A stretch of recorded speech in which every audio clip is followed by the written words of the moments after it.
Maril, thank you so much for doing this interview. I want to start with just talking about your beginnings in your PR career. And my first question for you is, following your graduation from Purdue, how did you get started in your PR career? Well, I was pretty fortunate because the then president of the Standard Oil Company of Ohio, a guy named Joe Harnett, had come to talk to an evening business school class that I was taking. And he brought with him his head of public relations, who was also a Purdue graduate, who actually had graduated in engineering, believe it or not. He did not have a background or a degree in public relations. And while they were at the university and in talking to a variety of people, they got this just idea of, why don't we hire someone in public relations, a new graduate, to come into the PR department. So they were there one evening. The next morning, they talked to the school. The school recommended 3 of us. We interviewed that afternoon. And I was fortunate enough to be offered a job. And at the time, I had been interviewing for a lot of sales jobs because there weren't any recruiters coming to Purdue looking for public relations majors. As we know, it's very difficult to get a job with a major corporation right out of school. And I'd had several offers in sales, and really it was of no brilliance, but just a basic logic that I thought, well, if I can get 4 or 5 offers in sales and I can only get 1 offer in PR, maybe I should go try that one, because if it doesn't work, I can always go into sales. Oh, wow. And that's how it started. Wow, wow. Yeah, it was just a very fortunate opportunity. What appealed to you most, besides you mentioned just the offers in sales versus the 1 offer in public relations? Yeah. What appealed to you about going on the public relations path? Well, my degree was in communication, and that had really been what my initial choice would have been. It was just through the interview process that I started becoming interested in the sales side, and probably convincing myself it was the only kind of job I was going to get, so becoming very happy with that notion. But I would say, I looked at it as, if I could get a job in a corporation where my job was to learn the business of the business, it would be a forever learning opportunity. And that to me seemed to be really appealing. And the idea that oftentimes in public relations, we're one of the few functions that gets to touch every aspect of a business and really get in there and find out about it and see what's going on. And I was very, very smitten with the whole notion of business and wanted to learn as much about it as I could. So this seemed like a fabulous opportunity, which it was. What key steps do you look back on now that you took in your career path that eventually led to your appointment as vice president of the corporate communications at Pittman Moore? I think number one, the things that probably made me most qualified for senior level positions were the jobs that were most off track when I was younger. The fact that even at Purdue, I taught biology. I helped put myself through school by teaching biology at Purdue as a TA and tutoring in math and science. And that was one of the things that really helped me get the job at Standard Oil, because of course it's a very scientifically based company, and that just seemed odd and it made me stand out. And I was a Russian language major when I first started that too. There were a variety of things that just helped me, I guess, just stick out from the path. And then when I was at Standard Oil, I got into a fast-track management program, so I had the opportunity to work in human resources, finance, marine transportation. I actually ran oil spill contingency planning for what later became British Petroleum. So I used to go to bed every night praying I'd be out of that job before we had an oil spill. And, thank goodness, any major oil spill anyway, yeah. So I think always really taking the opportunities to learn the business is what in the end helped me the most. And it also helped me understand communications in a different way, because when one's in the bowels of the business, you have a very different idea of what communication is all about than when you're at the core and in the PR department. You took steps to learn the business, and you obviously took steps to learn the communication. What did you do to learn the management side of things? Well, I I probably learned with a few bumps along the way, and but I had some wonderful mentors in that. This is another fabulous thing about our field. As a very young person, I worked very, very closely with many CEOs and presidents of the companies and business heads. So I got to learn from the real masters. And I have to say, they were very generous with their time and their thinking and their coaching. And I was very curious. I was like a sponge. And I think when one shows up that way, people are really happy to help you. You know, I was always asking questions. Why did you do it this way? How do you think about this? Why would you make that decision? And, you know, sometimes they laughed. I think they just thought it was kind of funny. You know, when I was really young, I always wanted to ask about all these things, but they were really great about it. And so that's where I learned most of it. And I read like a nut. I read everything I can get my hands on still to this day, on management, on leadership, on, you know, various ways of approaching things. So that's helped as well. I want to revisit the mentorship piece of it since you've mentioned that. And I guess my question to you is, did you choose your mentors or did your mentors choose you? How did that work? I don't know for sure. I think in some cases it ended up just to be a fortunate set of circumstances in chemistry. And I really was never as probably methodical about it as perhaps I should have been, you know, that though I certainly think I was really good at recognizing when somebody had something to teach me, to be smart enough to show up and listen. And that's not just of the people to whom I reported. That's very true of people who've worked for me. I've learned incredible things from everyone around me. And so I think that's probably where I was intentional, but in setting out and saying, oh, I need this kind of mentor, that wasn't as much my experience. One of the best mentors I ever had was a woman named Olive Conti. I was in my early 20s at Standard Oil. I have no idea how old Olive was, but she seemed really ancient to me at the time. She was the assistant to Joe Harnett, the president of the Standard Oil Company. And Olive took me under her wing, and that was enormously helpful, because she used to say to me, honey, let me tell you how it is. Honey, when you talk to this guy, you got to look him right in the eye. You got to tell him what it is. Don't you let him give you any guff, and you just stand tall. Honey, you know, she was always, and I was always like, yes, Olive, you know, okay, Olive. And it really helped, because I learned very early on to really tell it like it is. And that helped a lot as well, because I was one of the people that would always tell Joe exactly what I thought. He'd come seek me out. And then after a while, people in my department would say, you need to tell Joe Harnett. And I'd say, why aren't you telling him? But that was one of the great things I learned at a very early age. And really, is I'm just thinking about this now, it's really thanks to Olive Conti. Well, you mentioned Olive, and obviously a female mentor for you. Mm-hmm. Male, female mentors, does it matter, do you think?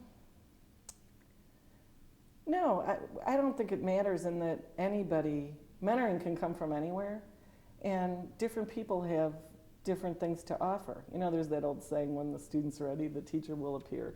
And I think there have been different times that I was ready for one thing versus another. You know, there were many women who were phenomenal mentors to me as I was having young kids, and just trying to figure that out. You know, am I a good mother? Am I unreasonable? Am I, you know, doing the right thing? How do I balance all this?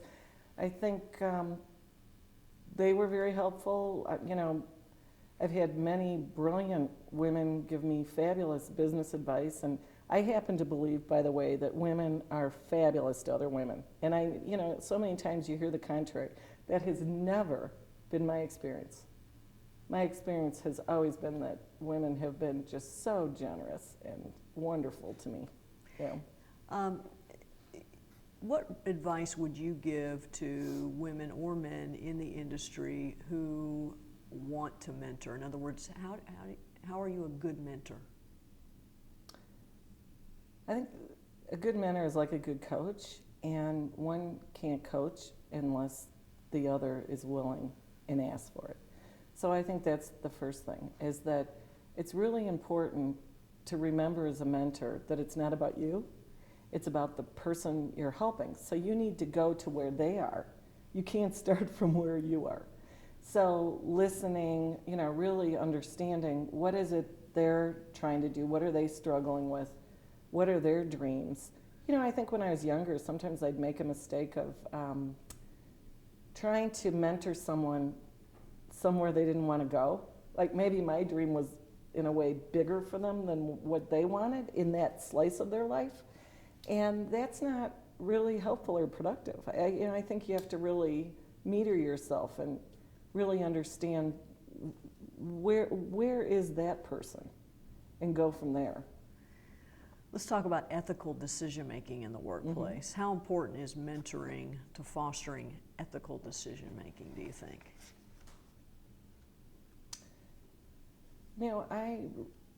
I believe most of us get our ethics from our family, and that's where it starts. And so from that standpoint, where mentoring becomes critical is in helping someone learn how to navigate the world in a way that they can stay true to themselves, and in giving them advice and suggestions if they bump into a problem or make a mistake of how to get themselves out of it. That's what I think the mentoring is. I don't believe we put ethics into somebody. I think we just help get the world out of the way for them so they can be the ethical person they want to be. Thinking about that then, the Page principles. How valuable then are the Page principles if you said that, if the development of ethical character happens early in life, and our job is, the job as a mentor is to help sort of, in a way, sort of clear the path for ethical decision making. Talk a little bit about how the Page principles would factor into that, the learning and understanding the Page principles. Yeah. Well, where I think the Page principles have a very powerful use is that in any community, giving voice to our shared values really matters. And it helps us then have conversations and articulate where we see something working and perhaps where it's not. So, for example, if we all have live by the Page principles and we say, well, tell the truth, conduct business with humor, and you go through the various principles, then there's an opportunity for you to say to me, hey, Maril, are you really calm, patient, and good-humored right now? I'm not sure. And we have a common place to go, right? It's because it's like the pinky promise we made to one another that we're going to live that way. So it's easier to call one another out on it.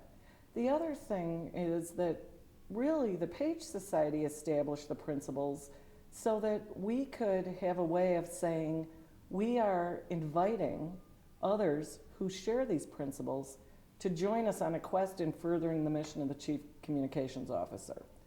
And so they're not meant to police anybody, but they're meant as an invitation for looking for people who are on the same journey and want to live the same way. And how do we become a community to support each other when things get tough? Because, the thing about ethics is that everybody has ethics, and the ones where it makes a real difference is when it's really tough. And it's usually tough because it's not clear. I think those are the toughest situations, not the incredibly right or wrong issues. Most of us know, okay, that is really wrong. What's hard is the gray. And finding a community of people that you can call and tap into, or I can say, Marie, let me run this one by you. Because the reason it's gray to me is that I am trying to support and live up to my obligations to many different people and stakeholders. And this one, somebody's not going to come out as well as somebody else. And I'm trying to sort through, how would you look at that? What would you do? Well, that's where having a society and having principles like that really matter. Okay. You've described one of the Page principles as a key motivator to improve performance at a company. I'm going to read this. By listening to the internal constituents, the employees, leaders can create a message related to what they've heard but present it as a cause for all to rally around. That in turn creates a sense of community, loyalty, and motivation. You've put this into action in your own work. Can you talk about how it has mobilized a company's internal stakeholders? Mm-hmm. Okay, so what you're referring to there is the idea that so often in communication, we think of communication as messaging. It's not. It's messaging. That's a broadcast, one-way type of effort. Real communication is in a dialogue. It's in listening. It's in the give and take and messing around with something together to come to alignment in some, a really common place. So what that involves is that I have to listen to you, not just for what you're telling me, or not to just listen to say, okay, how am I going to now convince Marie of my point of view? I really ought to be listening to be convinced of your point of view. That's when the real strong listening happens. And when leaders can really think about it that way and engage with people in a way that says, we're going to co-create something even better by working together and hearing each other, that's when employees are really engaged.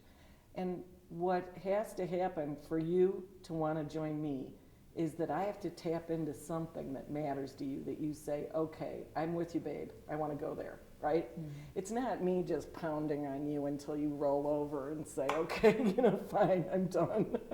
That's not communication.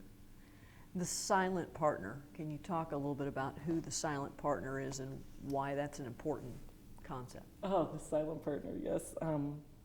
The name of our firm is MacDonald, and the firm was actually founded in 1998 with the name MacDonald. I had a partner named Bob Math at the time, and bought him out in 2004. And so in thinking about what to do with the name, there were many options for the company, right? We could call it McDonald's, but that was already taken. And I didn't want to really have the firm be all about me. I mean, there were 25 or 30 people in the firm at the time. And so we looked at all kinds of names, just going to the manufactured names the companies do, adding a variety of different things. There was equity in the name MacDonald and in my name. And ultimately, this was right at a time that my father had passed away. And at my dad's funeral, I'm one of 7 kids, we were all talking about what we'd learned from both our parents, really, and our values.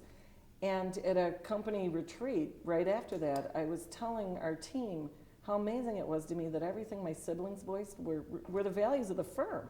It could have been as though we were all there talking about the firm. And then everyone else on our team started saying, that's the same thing. I feel the same way. These are my family values. I told the story about the silent partner. And the silent partner is a plaque that my father had on his office wall for 40 years. And it was all about one's true north and about finding one's purpose in work and one's life work and really sticking to that true sense of self and the incredible power that it gives you through all sorts of very difficult times. And in the context of all this, someone in the team said, what if we name the firm Gagan, and Gagan became the silent partner? And that's how we ended up with that name.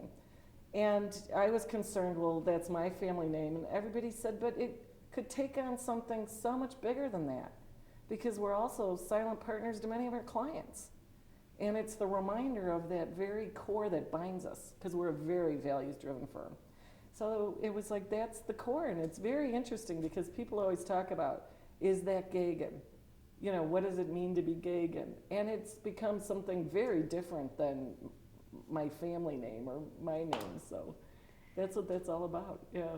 Can you talk a little bit about what you mean when you say we're a very values-driven firm? Yeah. We started the firm to change the world, one dysfunctional company at a time. And I'm always sort of careful about that word dysfunctional because it sounds kind of snarky. But in reality, it was meant to really acknowledge the fact that for all of us who've worked in many corporations, they're tough places. And there are a lot of dysfunctions, just like our families, right? Every family has its dysfunctions, every company has its dysfunctions. You learn to love them, you learn to work with them, and you learn to apply them to something better. How do you take what are your dysfunctions and apply them to the good for the world? So we started the firm with that dream and set out from the beginning. We established our values, which are all around courage, passion, a sense of fun, integrity and humility in everything we do, a real joy and honor for the individual as well as a collaborative, inclusive team. And as all of that was centered around the core rallying cry that our cause is our client's success. That's what we're all about as a firm. And so we spend a lot of time on that. We talk about it a lot. It's how we recruit people through it. And there are many very talented people we haven't hired because we didn't feel they really shared the values in the same way. But I know and feel very confident that every person who's here, they're here because of our values, because they could work anywhere. They're incredibly bright, talented, gifted people. And it's what the tie that binds us is those very things. It's kind of the community we want to hang with. I have to ask this because when you were talking about the values, you mentioned things like courage and integrity, which I expected to hear. Yeah. What I didn't expect to hear, and I just want you to talk for a minute about this, is how is a sense of fun an important value? Well, I think it's really important because, we talk about the page. Principles, conduct public relations as though the whole company depends on it, and I always want to say in parentheses because it does. Well, that's a serious calling, right? And that's a lot of work and something one shouldn't take lightly. In the same sense, a lot of what we do is very exhausting work. A lot of what we do is working with organizations that are going through tough times and people who are working day and night under extraordinary conditions, trying to balance their family, trying to turn around a company or deal with some difficult issue. And for us, we should show up and bring energy to them, not deplete them. And we should show up in a way that always bears in mind how critical the mission is, but not take ourselves so seriously that we grind everybody into the floor. And that's a really important distinction for us and something we spend a lot of time on because as consultants, the worst thing to do is to swoop in and drown everybody or just, really exhaust them. And that can happen a lot. It's very easy to go in and go, oh, you should be doing this or you should do that or isn't this terrible? Or I just really believe that that's totally wrong. And so we've always looked and said, if you can't have fun along the way and keep a sense of humor, then why are we doing this? Yeah. Do you have an official code of ethics or a mission statement? Do you provide ethics training, values training? Yeah. We have an employee handbook, and of course it runs through all the ethics types of things that you would imagine. But I think the real power of it is in talking a lot about decisions we make and why we make them. That's what really makes the difference. The other thing is standing behind somebody who makes a decision on something that felt wrong to them, even if it didn't feel wrong to me. That's also very important. So just as an example, so we're a consulting firm. And with many of our clients, we bill them by the hour. And we'll have people make a decision that says, I wrote off this time because it just felt like it took too long. I don't feel like I was my best self. I just couldn't whip it together, so I'm writing off the time. We don't question that. Now you could say, well, are you sure? And blah, blah, blah, but it just starts a whole host of issues, right? We've had clients who suggested to us because of purchasing, they can't pay our billing rates. So they've suggested, well, we're fine with the budget you propose, but purchasing won't allow those billing rates. So just charge a lower rate, but add more hours. And we decline. We ended up not getting a large client because of that, because our client couldn't navigate the billing rate. And there's no way I could see that we were going to pretend we had more hours on this than we did. And it's an interesting thing because people say, well, the client's okay with it. So why wouldn't that be okay? And these are the kind of conversations we have. And I say, because that's a slippery slope. And the the client doesn't own the company. The client is an employee of the company representing the company, and they're asking us to sign something that these are billable hours. And then you see, people say, oh yeah, I understand totally. So it's going through things like that I believe are what really make a difference for people. So conversations about ethics and values are a regular part of the work day or the work week or the... Yeah, I think they're just the natural way we do things. We have a regular cadence of meetings where we have, at least once a year, we do a 2-day retreat with everybody.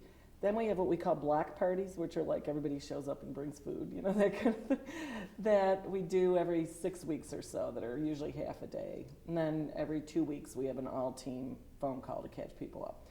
So there's opportunities, these things come up. What happened with this client, or why didn't we get it, or can you explain this? Why did we make that decision? So we talk about them in that context. Okay.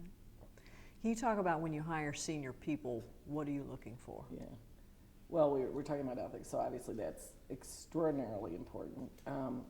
People who are very grounded, I think that's important, really emotionally healthy. Strong people developers. Obviously, we're looking for really people who are very strong in everything we do, which is leadership, engagement, culture, communications, that area. But the other thing that's really important are catalytic learners. So I look for people who love to learn and who can take what they learn to something way bigger. They can synthesize it. They can pull it together and, okay, if we just learned this and it took us to here, now we can combine it with these 3 things and take it to there. And that's what I think is really critical in a senior person. The world is changing so quickly, and we need to be able to keep ahead of it. This is a firm that we've prided ourselves in pioneering since we started. And, it was one thing to be pioneering 15 years ago when not many people were in our space. To be pioneering now requires more and more and more. And so we really turn to everybody on our team, but certainly the more senior, the more expected it would be that we can really keep taking and pushing that thinking to the next place. Can you think of a recent example or an example of this idea of synthesizing, taking this idea and taking it to a bigger level? So we, for a long time, we had a really strong hold in the area of communication. We're very well known among communication people and in the area of employee engagement. And we began then to start looking at the whole issue of the communications function and where it needed to evolve to really have a stronger, what everyone refers to as a seat at the table. I like to say for the communication to be the table, bring other people to the table. And it always made me crazy that we always talk about, in communications, and then there's the leaders. How do we get leadership? And I'm like, wait a minute, we're leadership. So we started bringing in people with leadership expertise and started looking at how do we use leadership expertise to really help propel the communication function and develop communication professionals. And then at the same time, how do you take communication expertise to strengthen the role of leaders and actually help leaders learn to be better communicators? And from that, it enabled us to really begin to look at the whole intersection of reputation, culture, brand, and leadership in a very different way in terms of our offerings. And so we started really looking at all of our offerings that way probably now 8 or 10 years ago. And now, of course, with the new model, all of this is coming up as where the functions need to go. So we're now looking and saying, okay, now we have all that, where are we going next? And how do we continue to stay ahead of this? Okay. You've claimed the white space between the silos as your ultimate functional expertise. Can you talk about that? Sure. Well, we talked a little bit about my early career. So I was in public relations, in the finance department, in HR, in operations. And one of the things that I saw along the way is how siloed all of these departments actually function. And, I think for any of us who've been in any one of them, you feel it, right? You feel that difference. But having been in 4 very different functions, It was really amazing to me to see company. I had the benefit actually when I was at Standard Oil in one company to be in those 4 functions. When I was in marine transportation, I never thought about the communication function or the HR function, or I was so focused on what do we do if we have a big spill on the Pacific coast, and do I have the booms and the skimmers and are the regulators aligned? Do we, are the ships all equipped? That's what I was thinking about every single day. When I was in HR, I was thinking about processes and performance development, talent management. I wasn't worried at all about what's happening to the ships, and I wasn't really thinking a lot about communicating either. And it was so interesting to me how absorbed we become in our own world, like our own little community. And I began to really push myself in each of those roles to think more cross-functionally and think about what I might do differently. So in marine transportation, pulling in the communications people or the HR people, in HR, looking at, well, what could we do? How is life different in performance development if you're in finance versus if you're in marine transportation? And that began to give me the ability to play in what I call that white, like if you think of the silos like this, there's a white space running between them. Who's connecting all that? And that's where that term came from. And that was a lot of the thinking behind how I founded the firm and hired people for the firm. Because we hire people from all walks of life to really cross those silos. I want to switch gears for a minute and drill down a little bit on a couple of communication issues. Can you talk about social media and its impact on the ethics of the public relations industry? I don't know how to answer that relative to its impact on ethics. I'll come back to what I mentioned earlier. I think individuals have ethics, and communities develop shared ethics and values. Where social media has really impacted that is, of course, it makes those values more transparent more quickly. I don't know that it makes anybody more ethical or less ethical. I'm not sure. Somebody's probably done a study on this. I have not. I think that what's difficult is that many ethical issues are complicated, and that in social media, when things are moving at 140 characters at light speed, it's difficult to always get to the bottom of what one's thinking was, what really happened, what's going on, to really understand things. I think there's a lot that just gets spurted around that may or may not have anything to do with ethics. Now, the fact that people can move as quickly as they can probably does lead some people who might shave a little bit off here or there to think twice about it. In that sense, there's probably some truth to that. But in the main, I think it really comes back to the technology isn't going to make us more ethical or less ethical. It's what we value as a society, and that as a society, I think people really need to stand up for what's right. You look at what happened in the whole financial world. A lot of that was valuing money over anything else, right? That's not a media issue. That's just a serious values issue. Yeah. I want to turn now to women in PR and diversity issues. When you co-founded MacDonald, you reached a pinnacle that few women experience. And I'd like you to talk a little bit about how your career path, the obstacles and the springboards you might have had on your career path being a woman. I don't know that my career was shaped as much by being a woman as probably certain other things. Though I read an interesting article in the Atlantic Monthly. I don't know if you read the article. I can't remember the author's name. I'm sorry. That was very interesting about how difficult it's been for women, and it actually did have me stop and think about whether or not that may be the case. I think what women do deal with are the many obligations that we have. But I see many men who are dealing with those obligations as well. That's changed a lot. Many men stay home to raise their children. I interview many men who would love to come work here, but they don't want to take a job where they're on the road a lot because they have young kids. We have people here in the firm who are dads who work from home a couple days a week.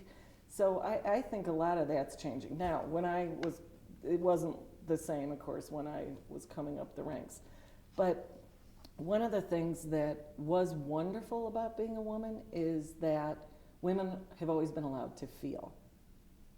And I think that was something that was very difficult for men for a long time. You know, there was a belief that there is no humanity at work.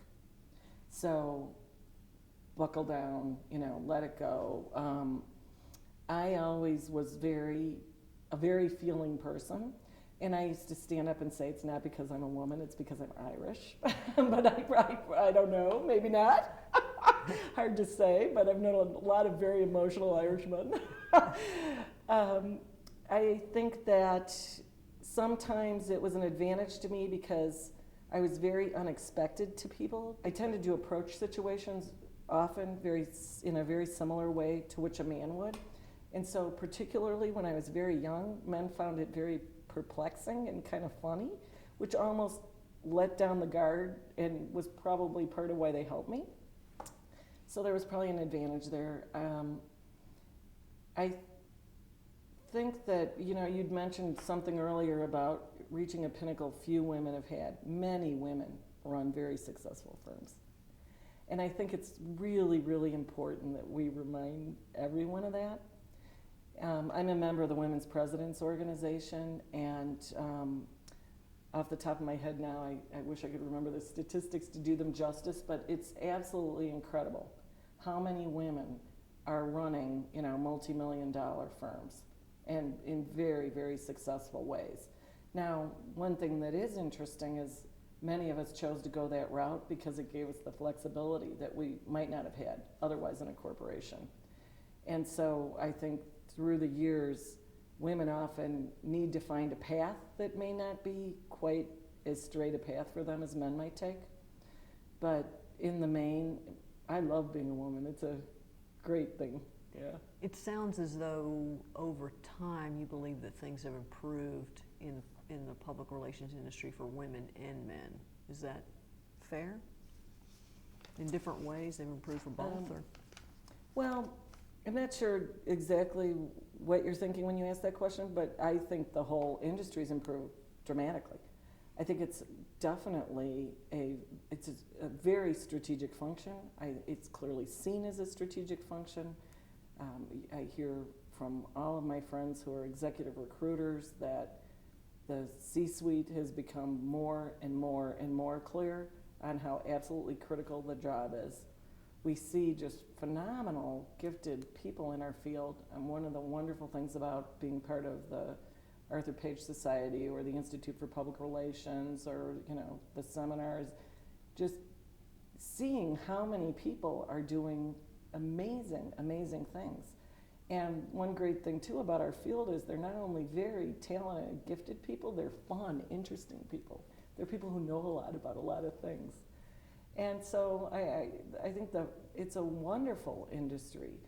And for women and men, I think the drive right now is to find the people who really have the talent that are going to take companies where they need to go in the future. And we're all scrambling to keep up with that because it is a big job, a very big job. And so those who are up for it and want it are going to have a hell of a ride. Yeah. Let's talk about the future, I guess, for a couple of minutes here, looking ahead. What do you think are the biggest challenges that face public relations and communications professionals in the next decade or so? What will those be?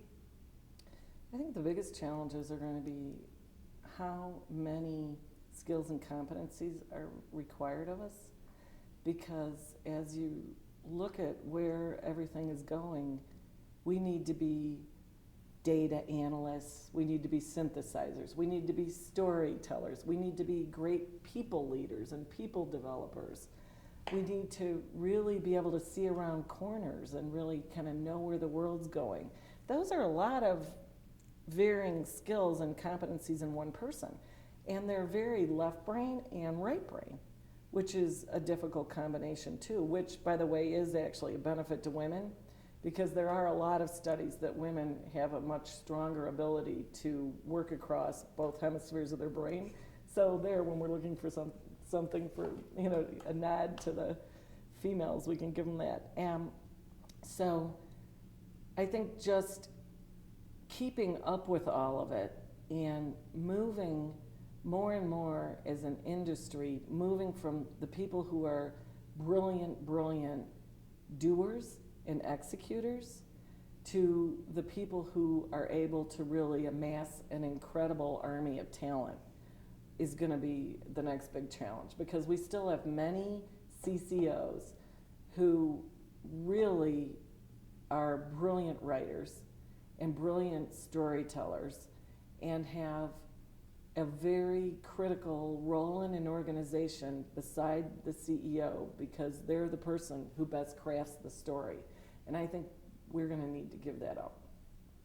We're going to need to really be the people managers and the functional managers that are driving the business. If you're sucked into crafting the story, you can't do the other job. It just becomes it's just a physics problem, right? You can't. It's a matter of time and space, and so I think that's a challenge right now for us. What are you've talked a lot about the way the industry is changing and the widening, the lengthening list of skills and competencies. And I guess my question to you, though, in this is, what are the enduring truths despite the changes in the industry? What are the enduring truths to you that you've learned in your career that are true today and will be true in 10 years and 15 years out? The end of the day, people are people. And people want to engage with other people and organizations that they trust, that they feel have a mutual view and path and vision of the world. That to get that kind of trust, we need to be open and transparent. We need to be willing to share, and we need to be willing to listen.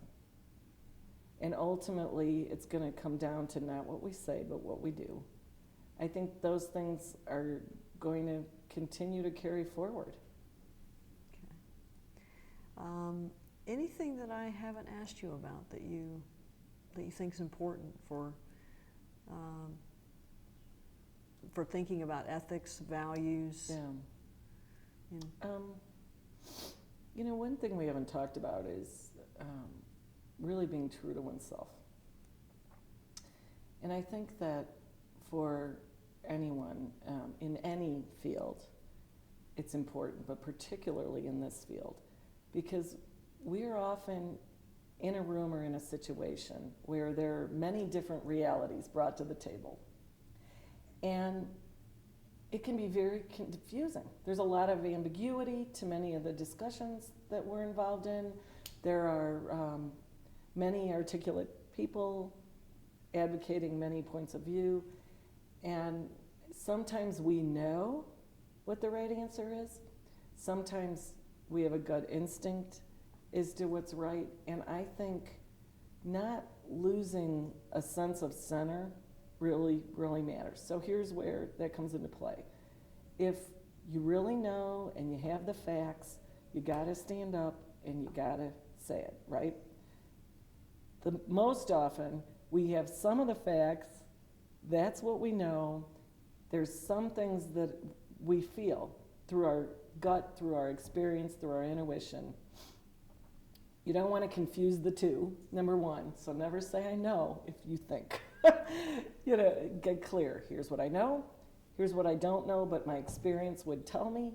here's where we're going to go. And I think staying true to that and not getting wiped up in having such a strong point of view that you overstate your facts, or feeling that you don't know enough to take a stance. Either way can be very detrimental. So that getting clarity in that is key. To me, what you're saying really relates back to core values and the Page principles, this idea of authenticity, right? Yeah, well, authenticity is everything, right? Because at the end of the day, who wants to die having been somebody else? Right. Anything else that you want to add? I think we've got through all the questions, but... No, I thought you asked great questions. I This was think we fun. covered a lot. All right. Thank you. you.